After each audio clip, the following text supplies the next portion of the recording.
Lovely jubbly, just tricked you there. God, look at 7.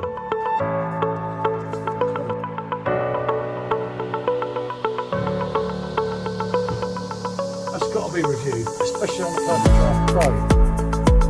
And it's just quite a lot heavier. Especially when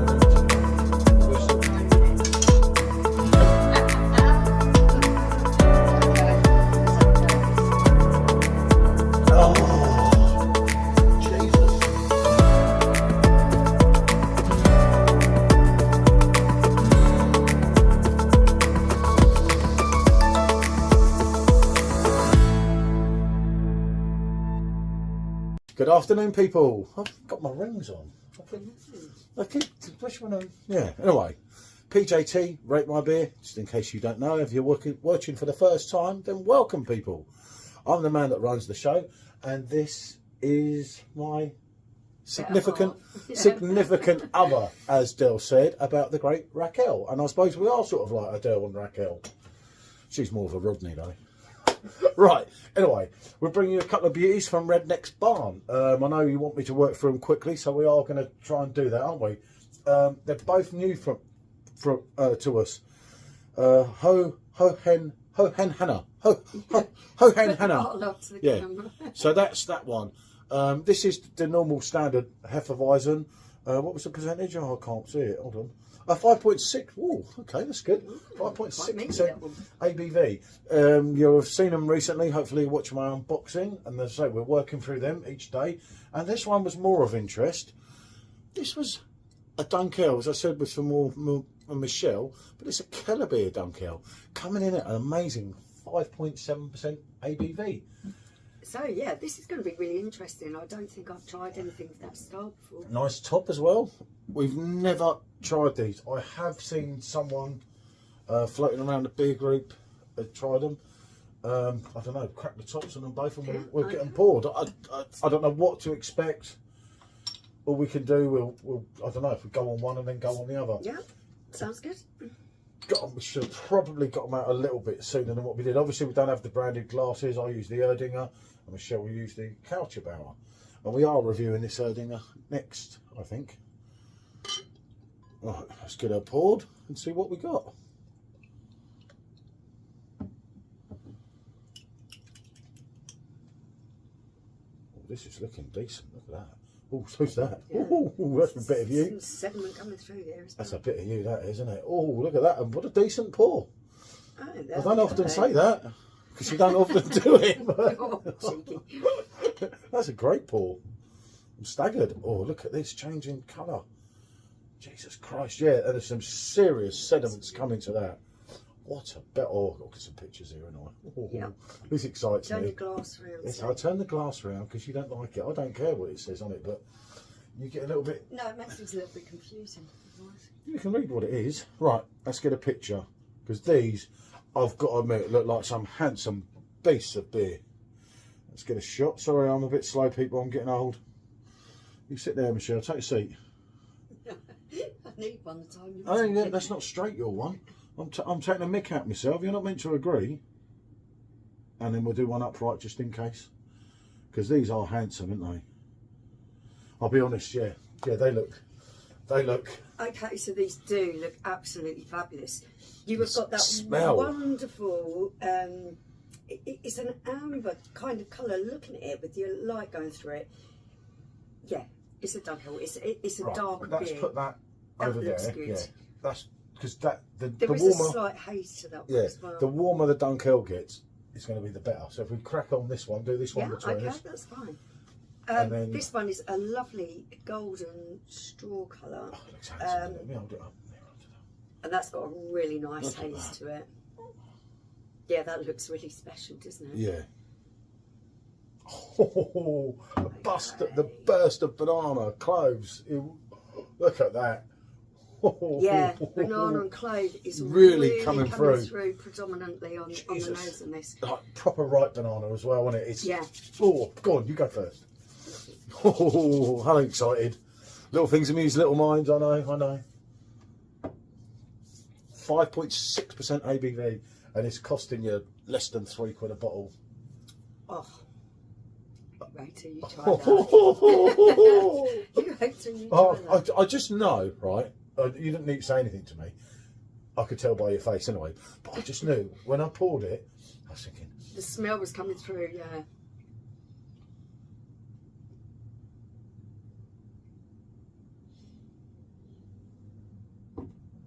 Yeah, not bad. Oh. It has a wonderful, it's a medium-bodied, wonderful taste of ripe banana and clove in there. And they're both And it's even.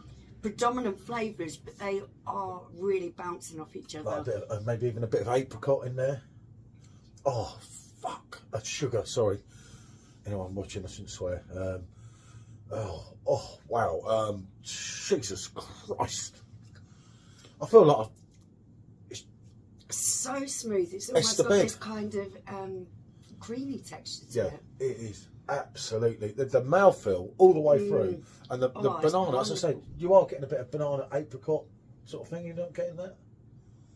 It's predominantly ripe banana, but on the finish, Paul's right. There is something a little bit sweet there. Maybe it's apricot peach. It's balancing it perfectly. Oh, it is. Where have you been all my life? I mean, sorry, I don't normally swear. I really do try not to swear, but that is effing. That really is a fantastic beer. That's a fantastic example of a Weissbier.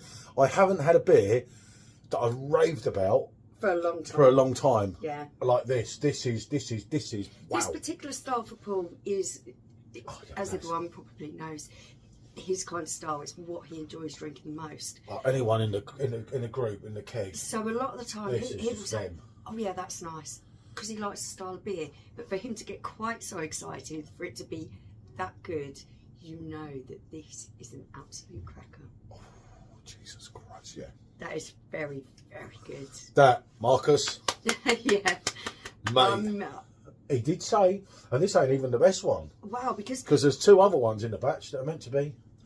I'll tell you something. These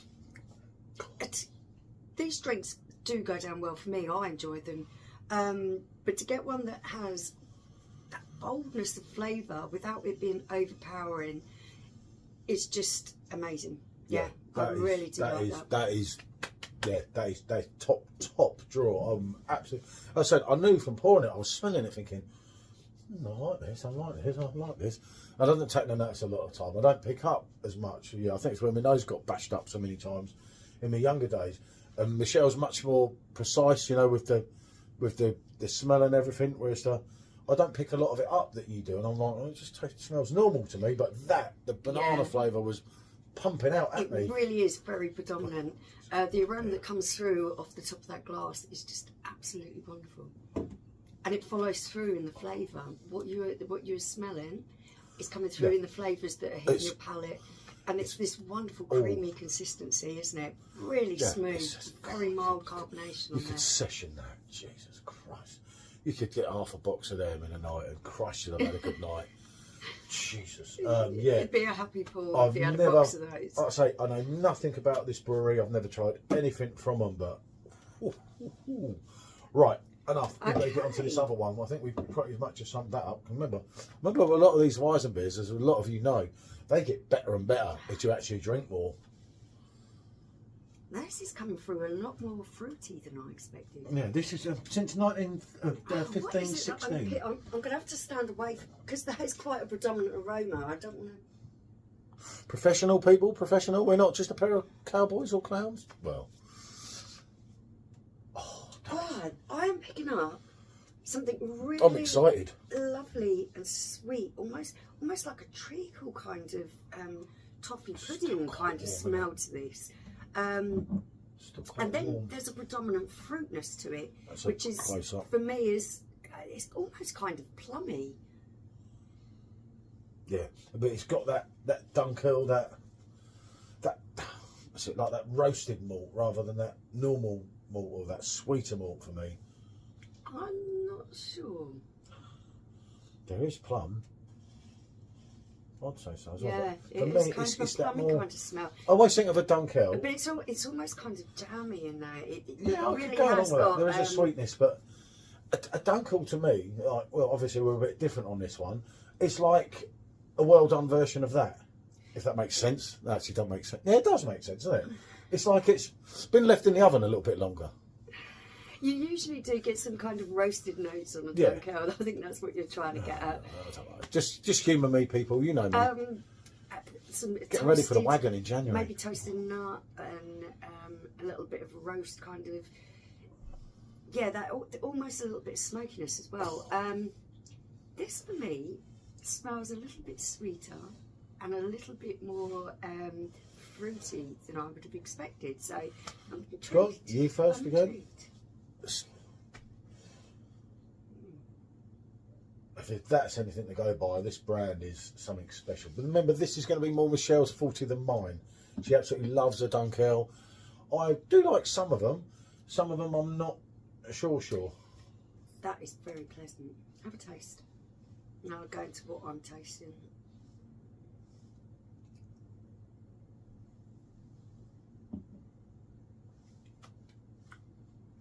Go on. You are getting a slightly toasted note. Again, this one is very smooth. There's a minimal of carbonation there. Yeah. There's a toasted note on the beginning with the kind of malt taste that you're getting there. But then it does move on to this fruit. I am picking up on fig, plum, quite kind of juicy fruitiness. It's got some depth. I remember that's 5.7, that one, didn't I say? Yeah, 5.7% ABV. This isn't a full-bodied or heavy beer either. I know it's darker, but it isn't heavy. It's more medium-bodied.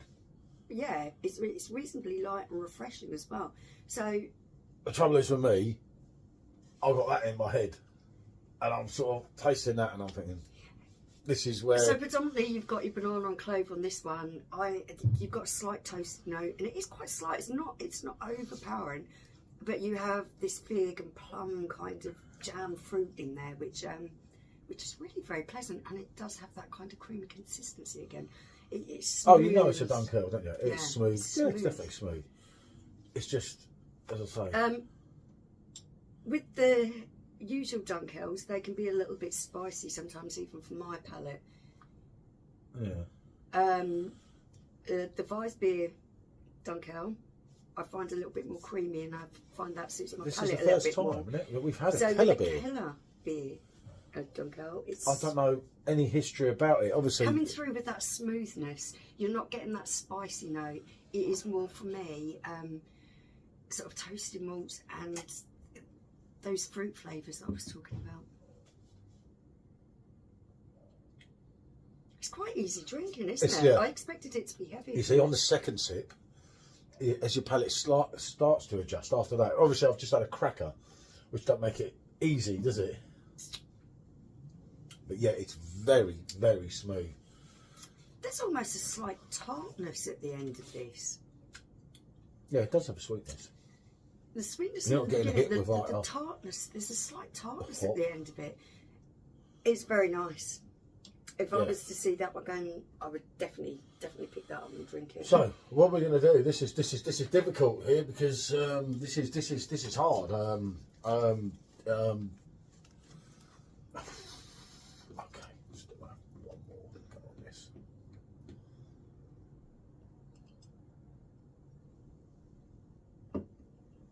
Okay, for this one, I'm thinking about it, weighing it up, and it's hard because I've never tried this actual Kellerbier Dunkel before. Yeah.